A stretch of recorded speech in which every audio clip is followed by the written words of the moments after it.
वाहिगुरु जी का खालसा वाहिगुरु जी की फतेह। जुगो जुग अटल चवर शतर तख्त मालक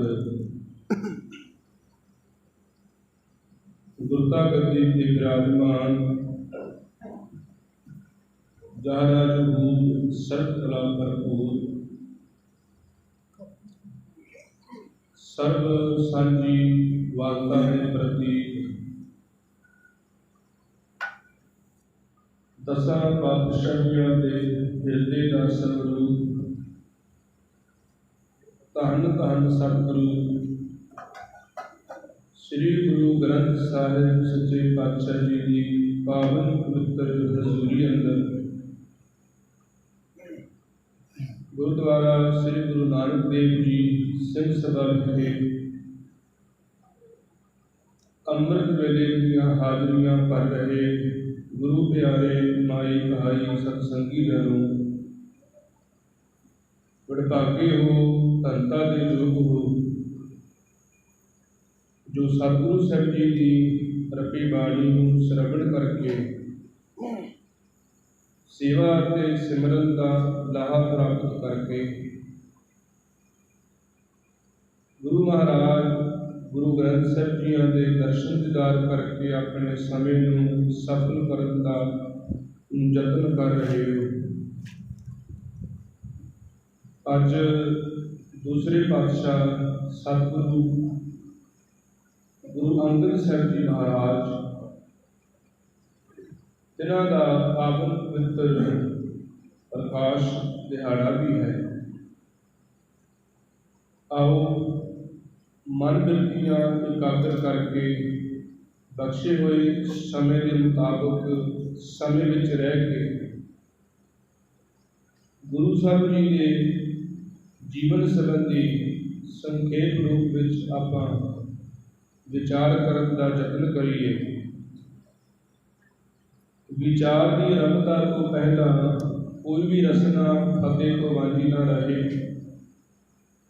बड़े प्यार और आदब सहित फतेह प्रवान करो। इको बार कह के गज के आखो जी वाहिगुरु जी का खालसा वाहिगुरु जी की फतेह। सतगुरु गुरु अंगद साहब जी महाराज जिन्हों के जीवन को तीन हिस्सों में वंडिया जा सकता है। पहले हैं देवी पूजक भाई लहणा जी, दूसरे हैं गुरसिख भाई लहणा जी, तीसरे हैं गुरु अंगद साहब जी। गुरु अंगद साहब जी का पहला नाम भाई लहणा जी करके आख्या जाता है। भाई लहणा जी का प्रकाश आप शब्द गुरु अंगद साहब जी वर्ता। गुरु अंगद साहब जी का प्रकाश पिंड मते की सराय जिन्हों अजकल सराय नागा जिला फिरोजपुर नेड़े मुक्तसर साहब से है। 30 मार्च सन 1504 ईस्वी पिता बाबा मेरूमल जी के गृह विखे माता रामो जी जिन्हों का टेका नाम माता सबराई जी किया जाता है। तिन्हों की कुख तो गुरु अंगद साहब जी का प्रकाश होता है। गुरु नानक साहब जी के पिता गुरु अंगद साहब जी के पिता बाबा मेरूमल जी एक तख्त मल हाकम के खजांची सन। उन्होंने खजाने का हिसाब किताब रखा करते सन। हर साल ये ज्वालामुखी वैष्णो देवी के अपना जथा लैके जाया करते सन। जथे के मोदी सन। जदों बाबर ने सन 1557 17 ਵਿੱਚ हिंदुस्तान ते हमला किया है। सराय नागा मते की सराह के उजड़ जाता है, ये सारा नगर ही। ते बाबा फेरूमल जी अपने परिवार के समेत आके हरी के पत्तन अपनी हड्डी पा लेंगे ने। थोड़े समय बाद वो खडूर साहब की धरती पर आके खडूर साहब पिंड विच आके अपना नगर वसाउंदे हैं। उस नगर का नाम खडूर साहब करिया जाता है। सन 1526 में बाबा फेरूमल जी का देहांत हो गया। तो उस समय गुरु अंगद साहब जी की उम्र दुनियावी तौर पर 22 साल की उन्होंने आयु सी। गुरु अंगद साहब जी का विआह संगत निवासी के रहने वाले तिन्हां की सपुत्री माता खीवी जी के नाल होए। उन्होंने घर 2 सपुत्र बाबा दातू जी ते बाबा दासू जी, जिन्हां बारे भाई गुरदास साहब जी कहते हैं कि बाबा दात ते बाबा दास, ते प्यार के नाल उन्होंने दासू अते दातू कहते सन। बीबी अमरू अते बीबी अनोखी ये 2 सपुत्रियां हैं गुरु अंगद साहब जी की। सन 1526 ईस्वी में बाबा फेरूमल जी का देहांत हो गया। तो वो सारी घर की जिम्मेवारी दुकान चलानी ते ज्वालामुखी जथा लैके जाना उसकी जिम्मेदारी इन्हों के सिर पर आ पई। सारे जथे के मुखी सन, जथेदार भी कहलाते सन। ये खडूर साहब की धरती पर रहते। इतिहासकार दसते हैं कि 2 घटनावां इन्हां दे जीवन विच वापरदियां ने। फिर गुरु नूं मिलन की तड़प इन्हां दे मन विच पैदा होंदी है। पहली घटना ये कही जाती है कि उस नगर दे विच रहने वाले भाई सिंहा जी, जो गुरु नानक साहब जी के सच्चे सिख ने, जिन्हां ने सिक्खी कमाई। गुरु नानक साहब जी ने ये वचन कहे सन कि भाई अपनी किरत कमाई विचों करके नहीं खाना है, 10 नौवां की किरत करनी है। जो अपनी कमाई विचों कमाना है उसे कमाई विचों ही आप प्रसादा पानी छकना है। महाराज ने कहा भाई सीने नूं कि सीहे ये सिक्खी कमानी बड़ी औखी है, पर गुरु के बचनों उत्ते तुर के ये सिक्खी कमाई जा सकती है। भाई सिंहा जी दिन विच काम करते हैं, मजदूरी करते हैं। एक दिन शाम के समय भाई सिंहा जी भाई लहणा जी की हट्टी तो भाव गुरु अंगद साहब जी की दुकान तो 3 पैसों का आटा लैण वास्ते गए। जाके भाई सिंह ने भाई लहणा जी को आख्या कि मेरे को 3 पैसे ने, मेरी अपनी की मजदूरी दे, मैनू ये 3 पा आटा दे दे, 3 बुक आटिया दे दे। उस समय भाई लहणा जी ने 3 बुक आटे के पा दिते, 3 पैसे लै लए, 2 बुक फिर भर के उस 3 बुकों के पा दिते। भाई सिंहा जी कह लगे भी सिखा ये की करना है? कह लगा भी तू दसिया भी मेरी एक घर वाली उसकी गोद में 2.5 वरियां का बच्चा है, 3 जी हो, ये 3 बुक आटा तुहाडे परिवार लिए किवें गुजारा होगा? ये एक टाइम का ही प्रसादा पक सकेगा। 2 बुक मैं इस करके भर के पाए हैं कि तुहाडा लंबे समय तक गुजारा हो। भाई सिंह ने हाथ जोड़े कह लगा सज्जणा ये तू मैनू हराम की कमाई ना खुआ, मैं गुरु नानक का सिख हाँ। गुरु नानक का वचन है कि हक पराया नानका उस सूअर उस गाय, मुसलमान ने सूर खान के बराबर ते हिंदू के गां खान के बराबर है पराया हक। तू कृपा करके ये 2 बुक जिहड़े भर के पाए ने ना ये आपने फड़ लै, मैनूं ये नहीं चाहिए। भाई लहणा जी ने वो 2 बुक भर के कढ़ लए।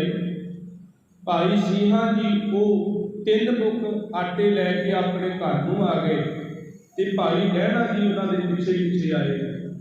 घर वाले कहते ने लै ये 3 बुक आटे की बना लै। जदों प्रसादे बनाए तो 3 प्रसादे बने। हुण भाई सिंहा जी घर आए ने ते भाई लहणा जी दरवाजे ते खड़े ये सारी गलबात सुन रहे ने। जदों 3 प्रसादे तैयार हुए घर वाले सवारी लैके आई सामने रखे, कह लगी पंडित जी भोग लाओ ये प्रसादा छको। उस समय भाई सिंहा कह लगा हे भगवाने तेरी गोद में 2.5 वरियां का बच्चा है, तू खाएगी तो तां ही इस बच्चे नूं तेरे राही खुराक मिलेगी। मैं इंसान हाँ, मैं मजबूरियां दे नाल लड़न का मुकाबला कर सकदा, मैं एक प्रसादा छक के गुजारा करना गा, पर तू 2 प्रसादे छक ले।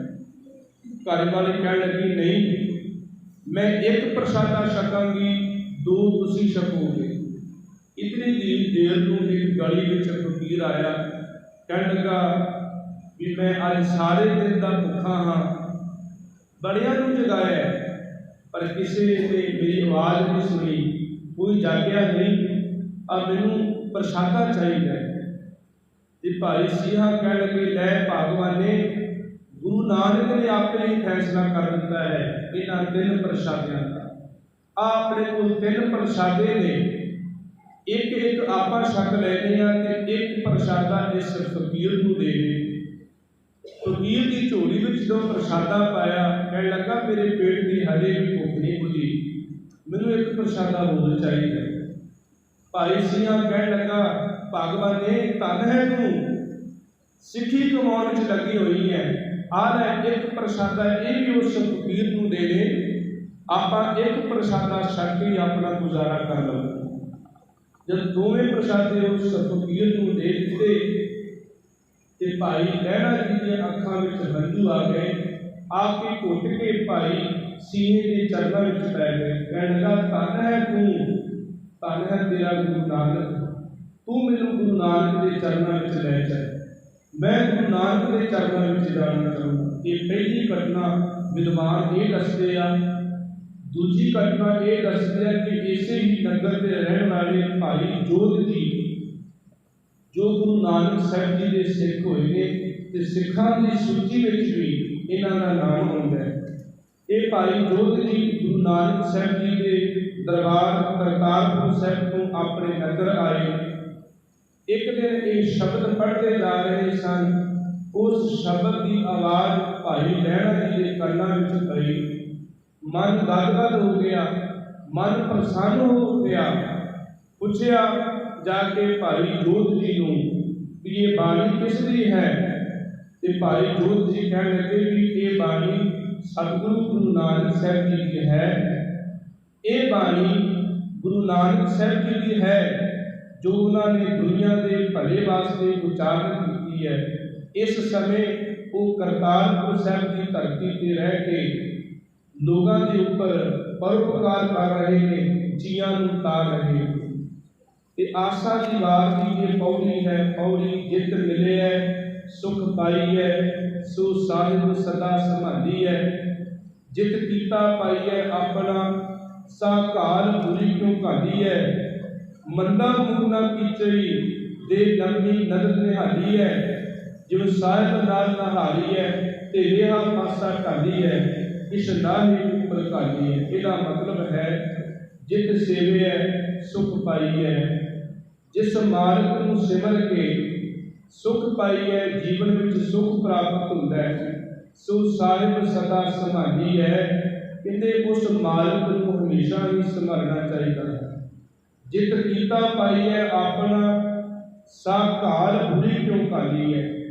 जेड़े काम नूं करके अपना कीता पा लईदा ते महाराज कहते वो काम अपने जीवन में बिल्कुल भी करना नहीं चाहिए। मंदा मूल ना कीचई दे लंबी नदर निहाली है, कहते मंदा काम करन तो पहला दूर अंदेशी के नाल, दूर दृष्टि के नाल सोच लेना चाहिए है कि इस काम का नतीजा की होगा।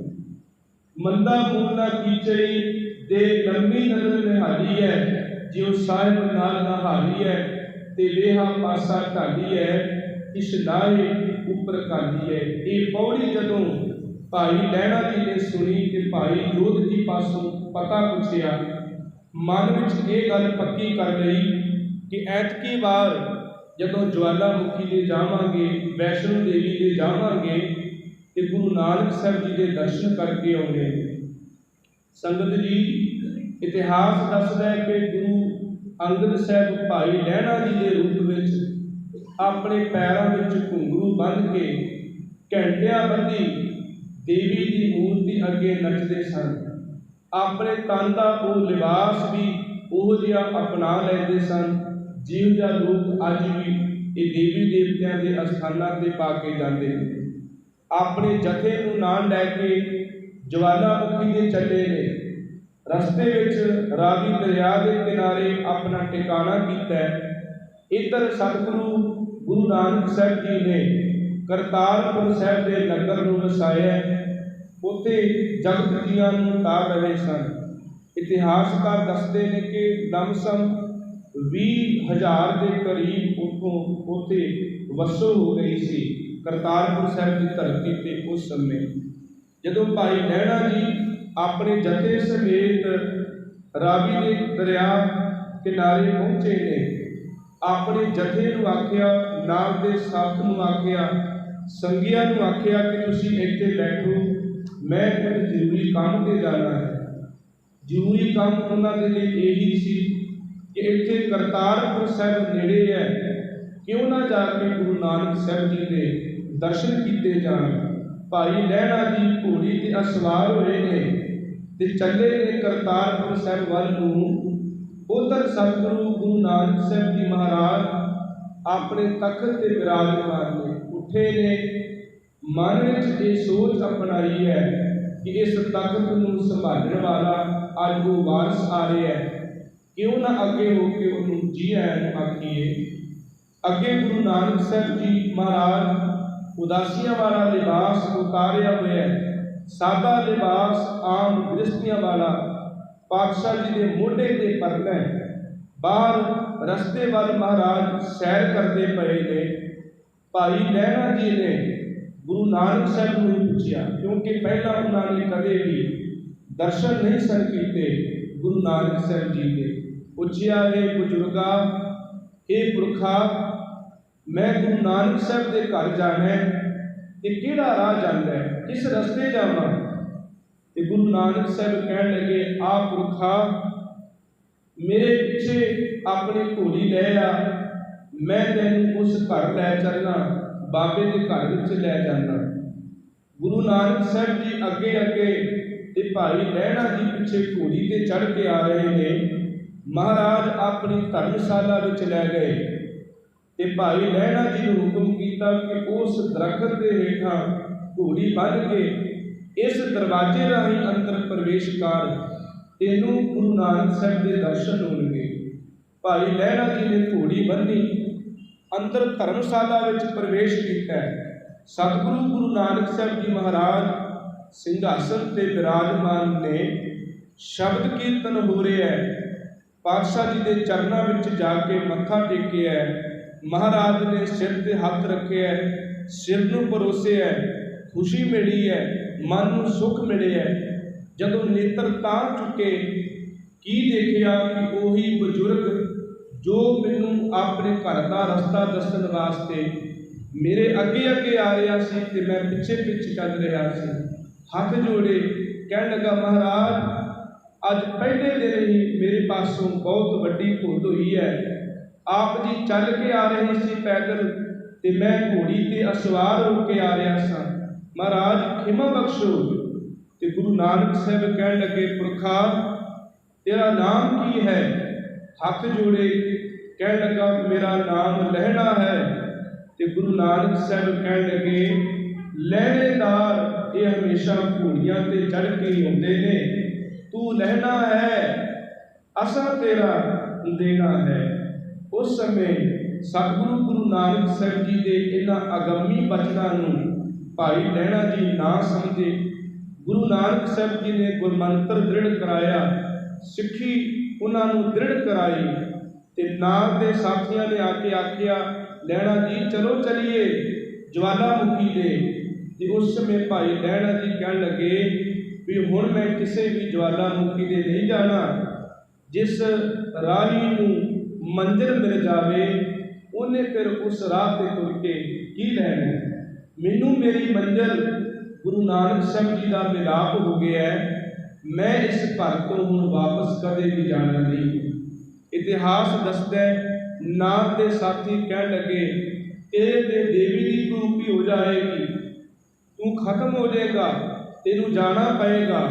तो उस समय भाई लहणा जी कह लगे कि मैनू मेरा सतगुरु गुरु नानक साहब मिल गया है, हुण मेरे दुनिया की कोई परवाह नहीं है। साथ चलिया गया, 4 दिन करतारपुर साहब की धरती पर रहे ने। पातशाह गुरु नानक साहब ने हुक्म किया लहणा जी जाओ अपने नगर नूं वापस परिवार की पुछ-गिछ करके आओ। परिवार विच गए, बीबी अमरो की कुड़माई की है, भाई मानक चंद जी के सपुत्र भाई जस्सू जी। ये भाई मानक चंद कोई होर नहीं, गुरु अमरदास साहब जी का भरा, गुरु अमरदास जी के भरा के पुत्र भाई जस्सू के नाल बीबी अमरो की कुड़माई की है पिंड बासर के विखे। दुकान की जिम्मेदारी अपने पुत्र दासू जी को सौंप के फिर एक लूण की पंड और एक चटाई लैके फिर करतारपुर साहब की धरती पर वापस आए थे। धर्मशाला विच आए तो गुरु नानक साहब जी अगों मिले नहीं। माता सुलखणी जी को पूछया कि गुरु नानक साहब जी कित्थे गए ने। माता जी कह लगी वो खेतों में गए। भाई लहणा जी जो खेतों में गए तो गुरु नानक साहब जी के चरणों में मत्था टेकिया। उस समय महाराज खेतों विचों झोने विचों नदीन घाह कढ़ा रहे सन संगतां दे समेत। भाई लहणा जी ने कोई सेवा मंगी, महाराज सेवा बख्शो। तो भाई संतोख सिंह जी ने यह भी लिखा है कि खेतों में जाके घाह की थां ते झोने के बूटे पट्टन लग पे, क्योंकि उन्होंने कदे भी अपने जीवन में खेती नहीं की। वो तो शुरू तो ही दुकानदारा करते सन। तो गुरु नानक साहब कह लगे भले पुरुषा तै बूटे लाने ने, तै बूटे पट्टने नहीं, तू यूं कर आ पंड चुक के घाह की धर्मशाला में लै जा, उत्थे जाके पशुओं को पावी तो पशु खाणगे। पंड चुकी कह लगे भी उहदे विचों पानी निचड़दा पिया सी, चिक्कड़ डिग रहा सी, कीमती गल विच पोशाक पाई हुई सी। जदों पंड सिर ते चुकी घर जांदियां तक सारे वस्त्र मैले हो गए। माता सुलखणी जी कह लगे साहिब जी ये तो कोई अपने घर में आया प्राहुणा है, तुसी इहदे सिर ते पंड रखी है, इहदे सारे कपड़े मैले हो गए ने।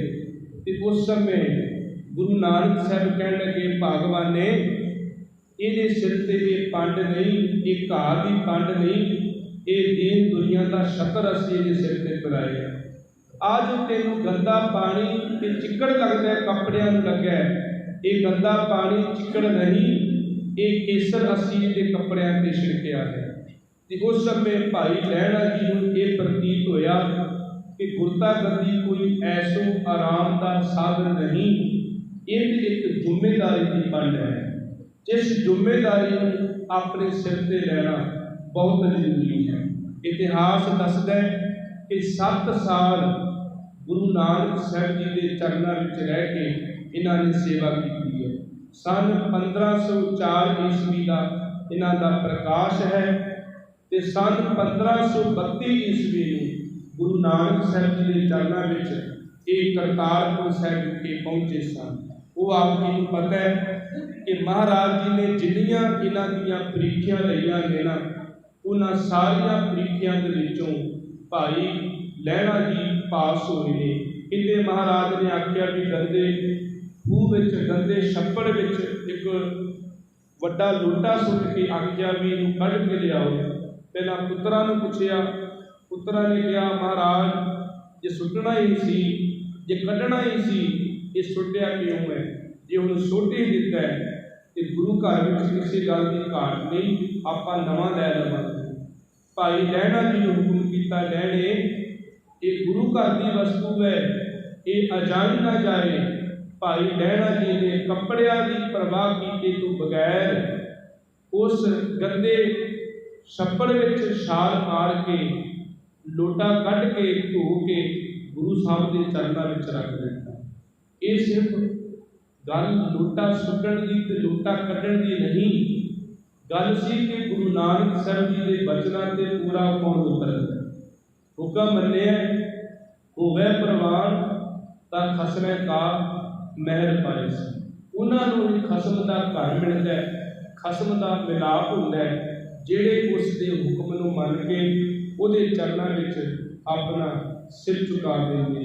ਸਤਿਗੁਰੂ ਗੁਰੂ ਨਾਨਕ ਸਾਹਿਬ ਜੀ ਨੇ ਉਹਨਾਂ ਦੀ ਸੇਵਾ ਭਾਵਨਾ ਤੋਂ ਖੁਸ਼ ਹੋ ਕੇ ਸੰਨ 1539 ਈਸਵੀ ਨੂੰ ਕਰਤਾਰਪੁਰ ਸਾਹਿਬ ਦੀ ਧਰਤੀ 'ਤੇ ਰਹਿ ਕੇ ਹੀ ਉਹਨਾਂ ਨੂੰ ਗੁਰਤਾ ਗੱਦੀ ਸੌਂਪੀ ਤੇ ਬਾਅਦ ਵਿੱਚ ਮਹਾਰਾਜ ਆਪ ਜੋਤੀ ਜੋਤ ਸਮਾਉਂਦੇ।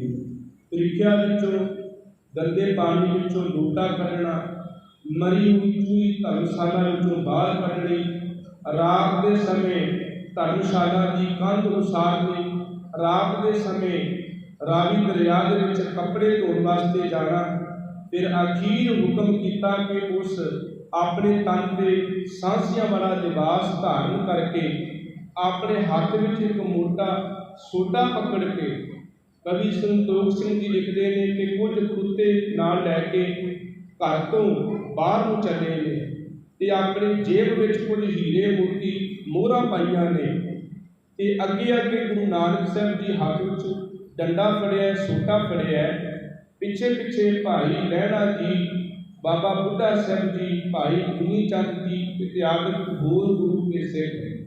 ਜੋ ਵੀ ਕੋਈ ਸਿੱਖ ਪਿੱਛੇ ਆਉਂਦਾ ਹੈ ਮਹਾਰਾਜ ਉਹਨੂੰ ਮੋਹਰਾਂ ਸੁੱਟਦੇ ਨੇ। ਕੁਝ ਧਨ ਦੇ ਪੁਜਾਰੀ ਮੋਹਰਾਂ ਲੈ ਕੇ ਮੁੜ ਜਾਂਦੇ ਨੇ। ਜਿਨ੍ਹਾਂ ਨੂੰ ਮਹਾਰਾਜ ਸੋਟਾ ਮਾਰਦੇ ਨੇ ਉਹ ਸੋਟੇ ਤੋਂ ਡਰਨ ਕਾਰਨ ਪਿੱਛੇ ਹਟ ਜਾਂਦੇ ਨੇ। ਬਾਬਾ ਬੁੱਢਾ ਸਾਹਿਬ ਜੀ ਤੇ ਭਾਈ ਲਹਿਣਾ ਜੀ ਇਹ ਵੀ ਪਿੱਛੇ ਹਟੇ। ਜਦੋਂ ਬਾਬਾ ਬੁੱਢਾ ਸਾਹਿਬ ਨੂੰ ਆਖਿਆ ਕਿ ਬੁੱਢਿਆ ਜਾਂ ਤੂੰ ਵੀ ਪਿੱਛੇ ਨੂੰ ਮੁੜ ਜਾ, ਬਾਕੀ ਸਭ ਪਿੱਛੇ ਨੂੰ ਮੁੜ ਗਏ ਨੇ। ਤੇ ਬਾਬਾ ਬੁੱਢਾ ਸਾਹਿਬ ਜੀ ਕਹਿਣ ਲੱਗੇ ਮਹਾਰਾਜ ਤੇਰੇ ਤੋਂ ਬਿਨਾਂ ਮੇਰਾ ਕੋਈ ਸਹਾਰਾ ਨਹੀਂ, ਮੈਂ ਜਾਵਾਂ ਕਿਸ ਪਾਸੇ। ਤੇ ਗੁਰੂ ਨਾਨਕ ਸਾਹਿਬ ਨੇ ਬਚਨ ਕਹੇ ਸਨ, ਬੁੱਢਿਆ ਤੇਥੋਂ ਓਲੇ ਕਦੇ ਨਾ ਹੋ ਸਨ, ਵੀ ਤੇਰੇ ਤੋਂ ਮੈਂ ਕਦੇ ਵੀ ਓਲੇ ਨਹੀਂ ਹੋਵਾਂਗਾ। ਮੈਂ ਜਿੱਥੇ ਵੀ ਹੋਵਾਂਗਾ ਤੈਨੂੰ ਇਸ ਗੱਲ ਦਾ ਪਤਾ ਹੋਵੇਗਾ ਕਿ ਮੇਰਾ ਨਿਵਾਸ ਕਿੱਥੇ ਹੈ। ਜਦੋਂ ਭਾਈ ਲਹਿਣਾ ਜੀ ਨੂੰ ਆਖਿਆ ਲਹਿਣਿਆ ਤੂੰ ਕਿਉਂ ਨਹੀਂ ਮੁੜਿਆ, ਸਾਰੇ ਵਾਪਸ ਮੁੜ ਗਏ ਨੇ। ਤੇ ਉਸ ਸਮੇਂ ਭਾਈ ਲਹਿਣਾ ਜੀ ਕਹਿਣ ਲੱਗੇ ਮਹਾਰਾਜ ਕਿਸੇ ਦੇ ਕੋਲ ਟਿਕਾਣਾ ਕੋਈ ਨਾ ਕੋਈ ਹੋਵੇਗਾ, ਪਰ ਮੇਰਾ ਟਿਕਾਣਾ ਇੱਕ ਤੂੰ ਹੀ ਹੈ। ਤੇਰੇ ਤੋਂ ਬਿਨਾਂ ਮੇਰਾ ਕੋਈ ਘਰ ਟਿਕਾਣਾ ਨਹੀਂ, ਮੈਂ ਤੇਰੇ ਦਰ ਨੂੰ ਛੱਡ ਕੇ ਕਿੱਥੇ ਜਾਵਾਂ। ਉਸ ਸਮੇਂ ਗੁਰੂ ਨਾਨਕ ਸਾਹਿਬ ਨੇ ਹੁਕਮ ਕੀਤਾ ਕਿ ਉਹ ਸਾਹਮਣੇ ਮੁਰਦਾ ਪਿਆ, ਉਸ ਮੁਰਦੇ ਨੂੰ ਖਾਓ। ਇੱਕ ਕੌਤਕ ਸੀ ਮਹਾਰਾਜ ਦਾ। ਜਦੋਂ ਮੁਰਦੇ ਦੇ ਨੇੜੇ ਪਹੁੰਚੇ ਤੇ ਪੁੱਛਿਆ ਮਹਾਰਾਜ ਕਿਧਰੋਂ ਖਾਵਾਂ, ਤੇ ਉਸ ਸਮੇਂ ਇਤਿਹਾਸ ਦੱਸਦਾ ਕਿ ਉਹ ਮੁਰਦਾ ਨਹੀਂ ਸੀ, ਇੱਕ ਖੇਡ ਸੀ ਜਿਹਨੂੰ ਇਤਿਹਾਸਕਾਰ ਕਹਿੰਦੇ ਨੇ ਕਿ ਉਹ ਕੜਾਹ ਪ੍ਰਸ਼ਾਦ ਦੀ ਦੇਗ ਸੀ। ਇਹ ਪ੍ਰੀਖਿਆ ਲਈ ਗੁਰੂ ਨਾਨਕ ਸਾਹਿਬ ਜੀ ਨੇ। ਪਾਤਸ਼ਾਹ ਜੀ ਕਹਿਣ ਲੱਗੇ ਲਹਿਣਿਆ ਜੇ ਤੇਰੇ ਕੋਲ ਕੋਈ ਟਿਕਾਣਾ ਨਹੀਂ ਰਹਿਣ ਵਾਸਤੇ ਤੇ ਚੇਤੇ ਰੱਖੀ ਮੇਰੇ ਕੋਲ ਵੀ ਕੋਈ ਟਿਕਾਣਾ ਨਹੀਂ ਜਿੱਥੇ ਮੈਂ ਇਹ ਗੁਰੂ ਸਾਹਿਬ ਦਾ ਤਖਤ ਟਿਕਾ ਸਕਾਂ, ਜਿੱਥੇ ਇਹ ਜੋਤ ਨੂੰ ਟਿਕਾ ਸਕਾਂ। ਪਾਤਸ਼ਾਹ ਜੀ ਨੇ ਘੁੱਟ ਕੇ ਆਪਣੇ ਸੀਨੇ ਨਾਲ ਲਾ ਲਿਆ। ਬਾਬਾ ਬੁੱਢਾ ਸਾਹਿਬ ਜੀ ਨੂੰ ਹੁਕਮ ਕੀਤਾ ਕਿ ਇਹਨਾਂ ਨੂੰ ਇਸ਼ਨਾਨ ਕਰਾਓ, ਸਾਫ ਵਸਤਰ ਇਹਨਾਂ ਦੇ ਤਨ ਤੇ ਪਹਿਰਾਵੋ ਤੇ ਸਾਡੇ ਪਾਸ ਲੈ ਕੇ ਆਓ। ਉਸ ਸਮੇਂ ਸਤਿਗੁਰੂ ਗੁਰੂ ਨਾਨਕ ਸਾਹਿਬ ਜੀ ਆਪ ਆਪਣੇ ਸਿੰਘਾਸਣ ਤੋਂ ਉੱਠੇ ਨੇ ਤੇ ਭਾਈ ਲਹਿਣਾ ਜੀ ਨੂੰ ਬਿਠਾਇਆ। ਇਤਿਹਾਸ ਦੱਸਦਾ 3 ਪਰਿਕਰਮਾ ਕੀਤੀਆਂ। ਮਹਾਰਾਜ ਨੇ बाबा बुढ़ा साहब जी ने गुरतागद्दी की रस्म अदा की ते उस समय हुक्म किया कि अज तो बाद गुरु नानक साहब जी का दूसरा स्वरूप गुरु अंगद साहब जी हैं ते उन्होंने अपने अंग के नाल ला के भाई लहने तो गुरु अंगद बना दिता, जिन्होंने असी गुरु अंगद साहब जी कह के सत्कार गए हैं। ते अज सच्ची सरकार का गुरु अंगद साहब जी का पावन पवित्र प्रकाश दिहाड़ा है। आप सारिया ही संगतां नूं गुरु अंगद साहब जी के पावन पवित्र प्रकाश दिहाड़े की लख लख बधाई होवे।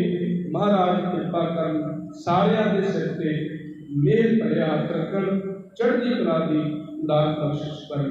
इतनियां बेनतियां प्रवान करनियां दास पासों बोलदियां होइयां गुरु साहब जी का इतिहास, गुरु की बाणी बेअंत खुदा चुका हो जांदियां हन। सतगुरु गुरु ग्रंथ साहब जी अते गुरु की संगत बख्शण योग है। आप सारिया ही संगतां दा धन्नवाद जी आयन आख्या जाता है। फतेह प्रवान करो, आखो जी वाहिगुरू जी का खालसा वाहिगुरू जी की फतेह।